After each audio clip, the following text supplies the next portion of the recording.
আমাদের অযোধ্যা যাত্রা আজকে 27শে জুলাই। প্রথমে মিঠু, আসলে আমরা 8টা থেকে সমানে গল্প করতে করতে, আড্ডা মারতে মারতে, খাওয়া দাওয়া করতে করতে, ফিস্ট হলো একটা ছোটোখাটো, যার ফলে আমরা এখন ফটোটা তুলতেই ভুলে গেছি।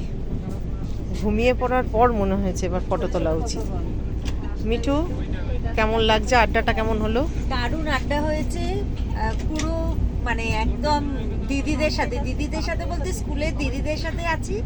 খুব ভালো লাগছে। আজকে যাত্রার প্রথম দিন, এখন ট্রেনে শুয়ে পড়েছে, তো সবাইকে শুভরাত্রি।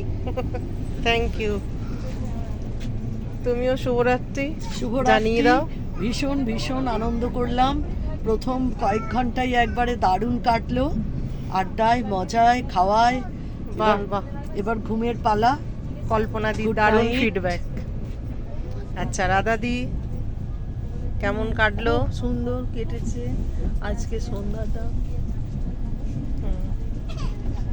খুব খাওয়া দাওয়া হলো, ভালো, খুব ভালো হয়েছে।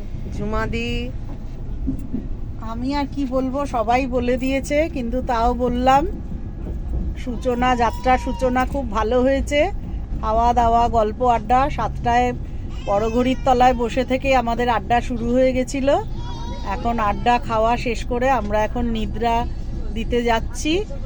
শুভ রাত্রি। দেবলিনা এবার কিছু বলবে না কোথায় সেলফিটা? কোথায়? এটাই তো। তুই নিজের দিকে ঘুরিয়ে নে না, এইরকম ঘুরছে না কেন? সেলফি হয়ে যায় তো।